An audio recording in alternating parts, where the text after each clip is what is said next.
Good morning and welcome to the Serenity Solutions podcast number 18. Alright, I'm just going to turn that down a little bit. Hope everyone's having an amazing day and enjoying the sun that we have on the west coast today. I'm loving the sun this week. From Ontario, so normally there is sun and chill and snow and ice and all the things that I'm kind of happy to be away from, but I do miss the sun part. So I'm enjoying that because I know on the west coast we get pretty mild, warm weather. We don't have any snow at all this year. There's been a bit of frost this week, but that's about it. So it's nice. We don't have to shovel anything, but we are still getting that vitamin D and sun, which I really noticed a difference when I went out in it yesterday in my mood. And I know that probably a lot of you that are on the West Coast are feeling that gray weather lately and just like lack of vitamin D, natural vitamin D from the sun. Anyways, this kind of relates to what I'm going to talk about today, which is biohacking, and switching that to some self-hacks that we can do for a much more affordable price. Yesterday I listened to Eddie Milet's podcast with Peter Diamandis, I think is how you say his name, and he's a health expert. And it was amazing to learn, and I think anyone could gain value by listening to that podcast. I really enjoyed that one yesterday. And then today I've been reading from the Island, let me just make sure I've got the right, it was from the health food store, Women's Voice. It's from the health food store. It's kind of like filled with information from naturopaths and professionals in the health field. And I saw the biohack word again, and I thought I'm going to talk about that today because in both cases, these professionals are telling us to go back to the basics and do the simple things that we can for free as much as possible and actually master self-hacks. So that's what I'm going to talk about today. So biohacks refer to lifestyle, diet, and supplemental benefits that alter physiological parameters to prolong youth and optimal wellness. Okay, so basically it keeps you young longer. And Peter Diamandis was talking and Eddie yesterday were talking about things that, you can do and get tests for. And we can go and get blood tests for and find out, they were talking about how one person went and got a blood test when he normally wouldn't have and had a brain aneurysm happening. So about to happen, building up, and was able to prevent death by going and get those blood results and knowing what to do next. So that's important. And I think sometimes you feel like you're doing too much. Maybe things are getting out of control. We have a lot of, unfortunately, environmental toxins around us all the time. We've got a lot of different things, and then going for these tests can cause concern too, because sometimes if you're going for tests like CAT scans and like x-rays and all those things, you worry about the radiology and radioactive things going into your body as well. I know for women and fertility and that kind of thing, we often worry about that, but anybody doesn't want to have tons of those things happening all the time if they don't have to, right? If we can prevent it. But having your blood tests done regularly, at least yearly, is helpful to kind of see where you're at and see what you need to do. I want to focus on this today. And both Eddie Milet, Peter Diamandis, and Jennifer, what's her name? Sorry. Jennifer Sick, I think it is. Bricks is a naturopathic doctor, and she wrote this article that I read this morning. And all of them are saying that we can keep it simple. And I forgot what I was going to say because my mind's all over the place, which is one of the things that this stuff all helps with. But I'm also pulling from multiple resources that I listen to and I learn constantly. So take it easy on me because my brain is always working. My friend said earlier this week, I think, that you're constantly working. So you're constantly learning, your brain's constantly going all the time. So gotta take it easy on that brain of mine. But, oh yes, I see what I was going to say. So Eddie was talking about how expensive it can be to get special tests and special treatments that other people may not be able to afford. But he said going back to the basics should help you cover things. So, at least improve things. So what can we do? So Jennifer Bricks talks about these self-hacks we can do, and I totally agree, which is why I'm sharing it with you.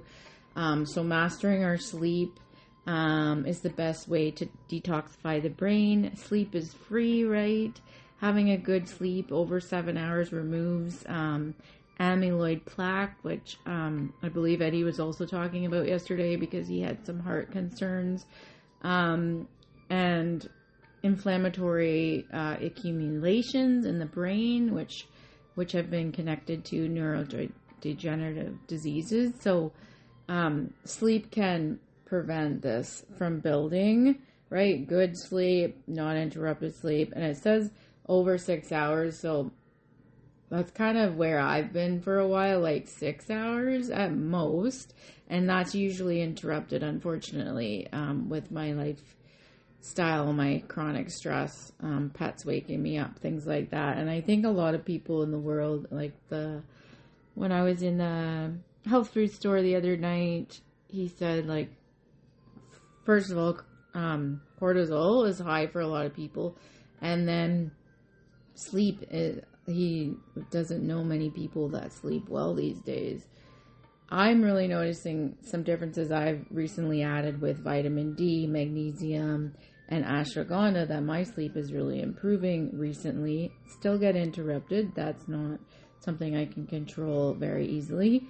But I've had a lot of those straight sleeps lately, which is pretty impressive because I can see a huge difference in my brain health and the way I feel. I mean, I usually have energy regardless of how well I sleep because I'm used to it. It's kind of like when you're getting up with a baby in the night and you get used to that level of sleep every night. Unfortunately, it's not the greatest high quality sleep all the time though, which is one of the things we want to hack ourselves if we can. And it extends our lives and prevents cardiovascular disease as well. Okay, so sleep is free. Reducing cortisol and improving our moods help with the quality of sleep.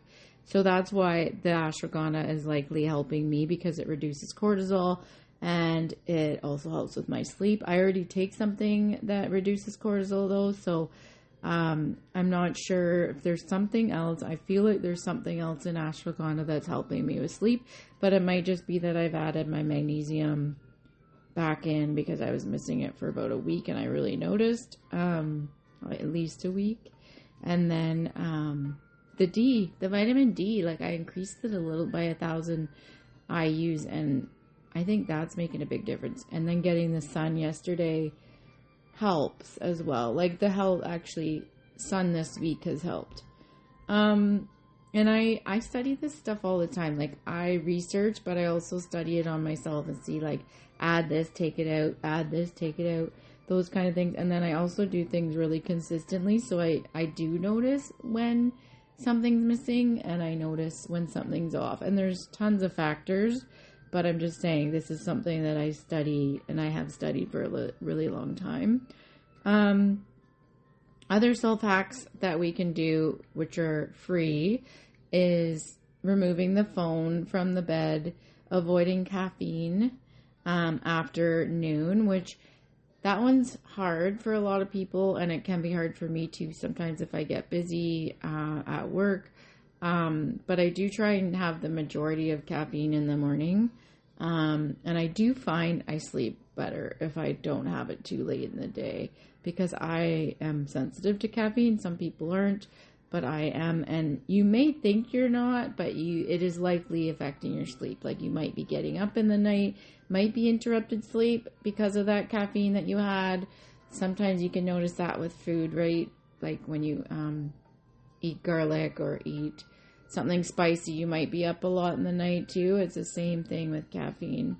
So I have had times where I'm like, okay, no more caffeine after lunchtime, and that helps. Limiting alcohol, wearing a sleep mask is supposed to really help and be a good self-hack to do. And I know that I've talked about this in the past with the blue light at night. The minute you turn your phone on, and I often do to take the dog outside because it's dark and scary, and I want to have my phone with me, but the blue light that I turn on there, blue light from, like, I have a water fountain in my kitchen, light from outside, anything that's not like red light apparently is okay, red light therapy. Red light night lights. I'm thinking of getting one of those because they apparently don't wake you up and get your mind going. Of course, screens, TVs, computers, all those things, but even the little blue lights on your, like, TV,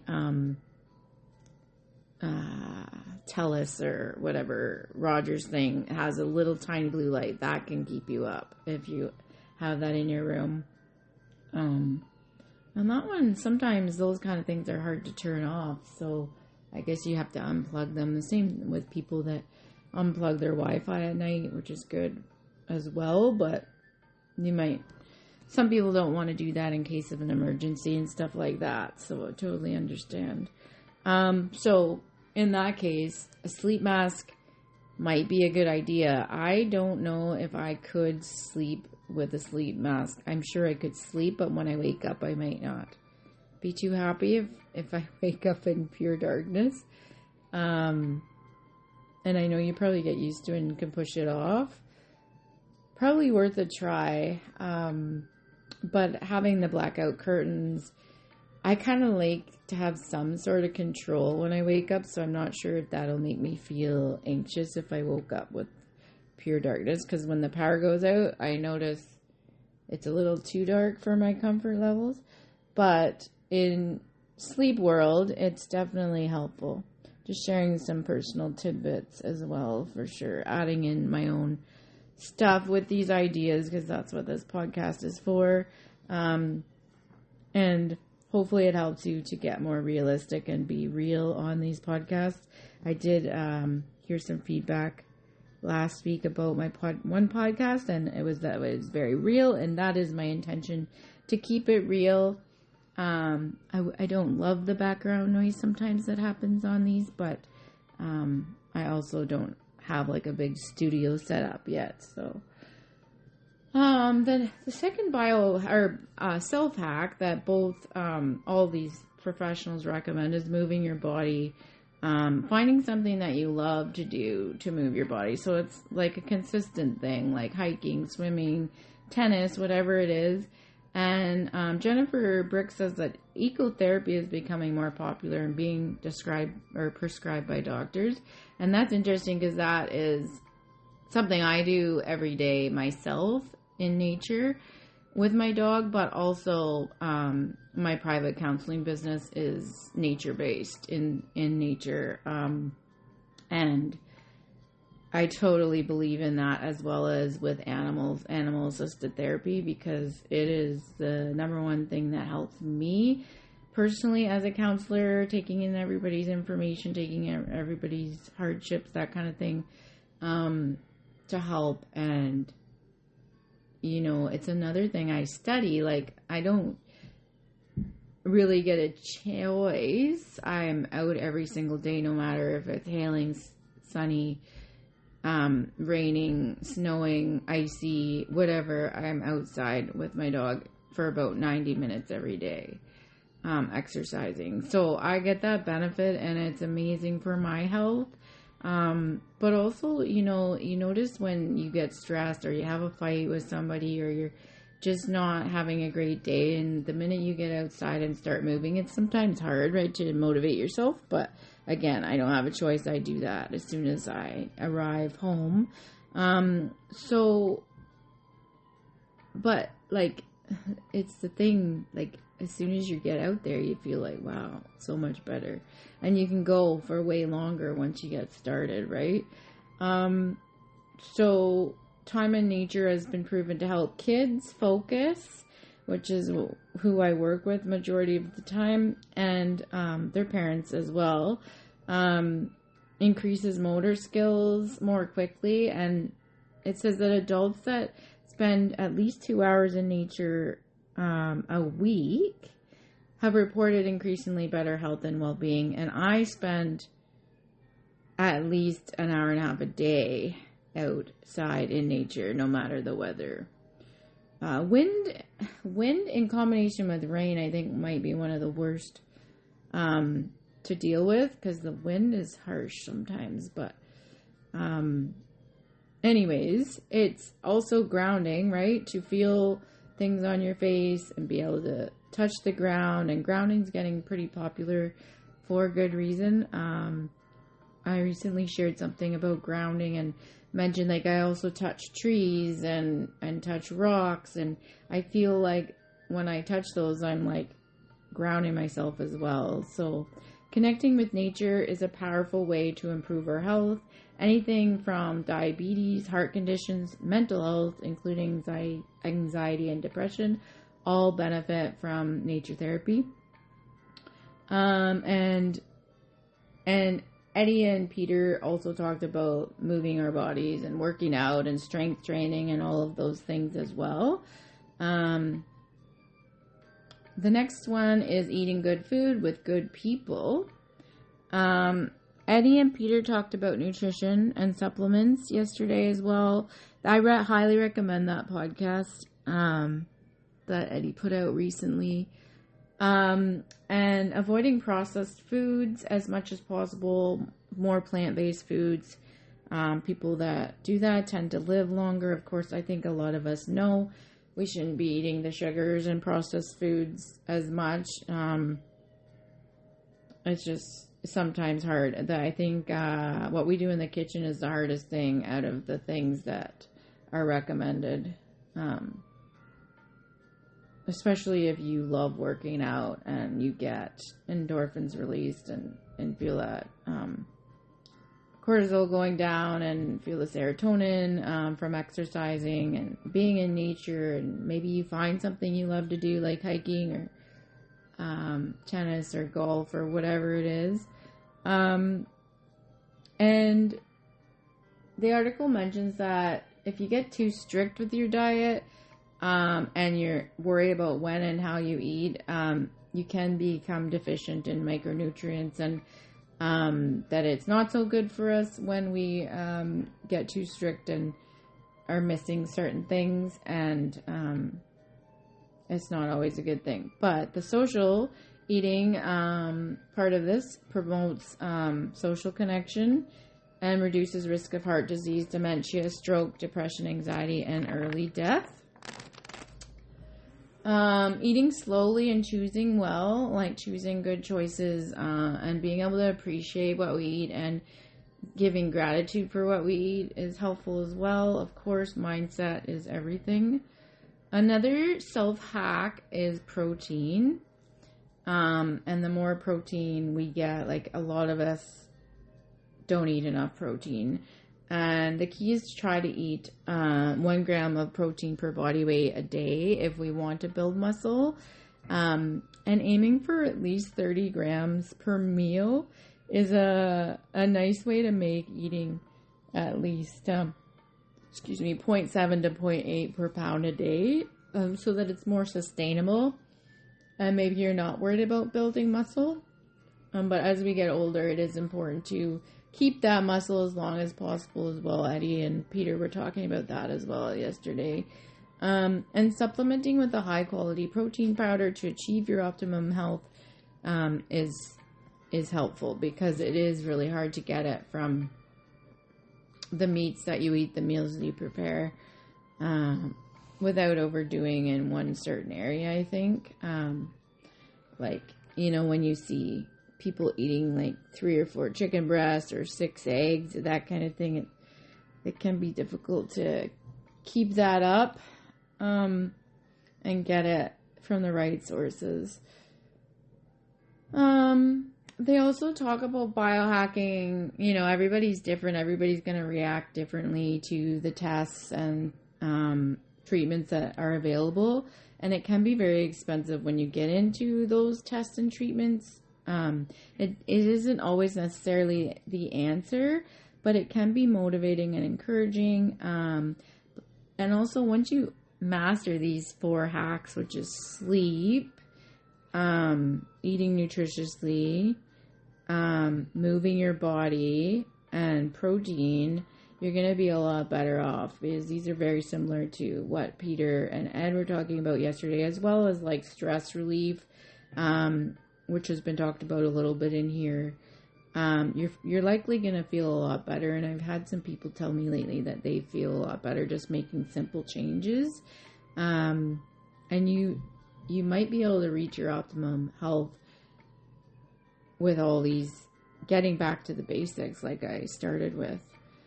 So Jennifer Bricks, the naturopathic doctor, recommends getting in touch with a naturopath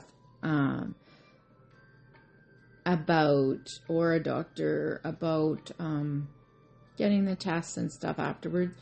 Eddie and Peter were talking yesterday, as I mentioned earlier, about getting those blood tests and things done regularly, so you know where you're at and that you can work on things if you need to as well. So the recommended book yesterday on Eddie's podcast was The Longevity Guide, and this is by Peter Diamandis. I never looked this up yet, but I would like to, because it sounds very good for the nutrition, for the exercise, for the sleep, for the stress relief, for the supplements. He goes into it more in depth in the book, of course, than he did on the podcast. The last thing that was mentioned in this article today is finding an activity that you love and involves in creativity. This was actually a side, and I've talked about this before in my reducing stress podcast, but finding something that involves creativity should reduce your cortisol and make you happier.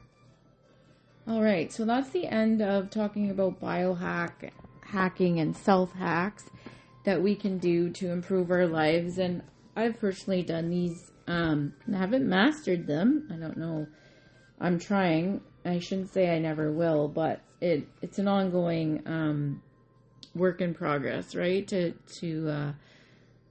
stay consistent and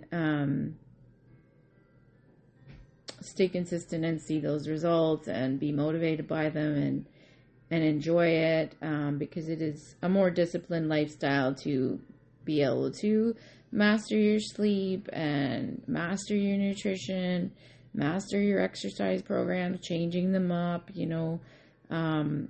always challenging yourself, your body and your mind. And then the protein, of course, is what you eat in the kitchen, and what you do in the kitchen matters. That's like the bottom of that pyramid. With sleep's at the very bottom of that importance level, and then nutrition and exercise, so on. But one of the things that was mentioned was reducing stress, right? And so I'm going to do a little meditation from the little book of meditation by Dr. Patricia Collard today, just for courage and self-confidence, and just to help everybody, if you're listening, which you probably are, just find some relief and to put one of those self-hacks into place. So get comfy, and I'm going to start this little meditation. So gain confidence and courage. We are constantly under pressure to prove how much we can do and how independent we are. Wouldn't everything be a lot easier if we could understand that each of us is merely a part of the whole? All we can offer the world are our own individual talents. So this is an affirmation. Today I will take a gentle look at my wounds and scars. They will show me that even a stony path brings adventure and experiences. I notice the things that are, have been, and will be instructive and wonderful. And I'm doing this in the moment with you. So if I sound like I'm not reading perfectly, that's why. Okay, this is the 5-minute self-compassion break. And it might not take a full 5 minutes for me to do, but maybe you can pause this and redo it. Or I can pause this and redo it later. So this is a self-compassion break. Are you thinking about a difficult episode in your life that upsets or agitates you? Try not to suppress it, but to accept it. It is what it is. Perhaps an argument with someone close to you, a loss, pain, whatever it may be. Use the calming power of touch by giving yourself a hug.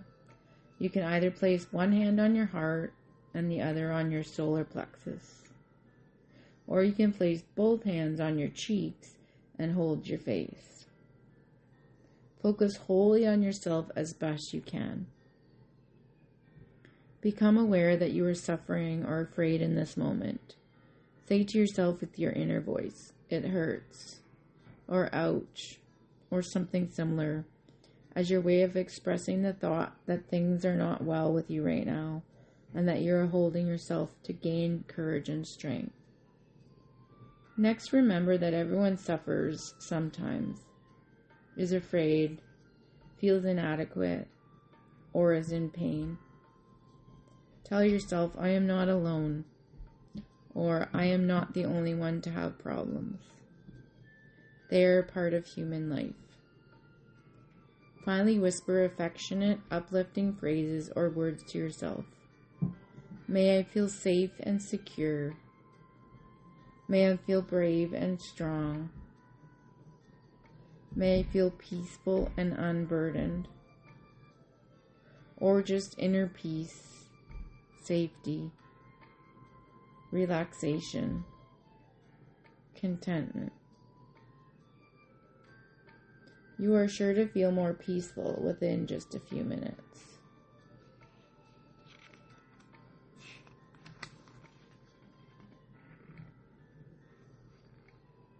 Okay. I'm just going to do this one more meditation today just because it sounds really nice. Oh, maybe I...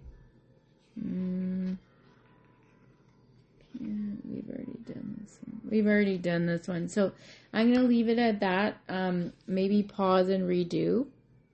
And I hope that is helpful for everybody as a reminder. I know that you might know some of these things that I talk about in these podcasts, but I always like a reminder when I'm listening to podcasts, like, oh yeah, simple, let's keep it simple. And today I was in my kitchen thinking, yes, let's follow the KISS symbol, keep it simple, stupid, which isn't very nice to say. Some kids say that's a bad word, but I like to follow that principle because a lot of times if we do keep it simple in life and try to get back to the basics, we're golden. Like, we're gonna make progress and we're gonna get what we want when we do that.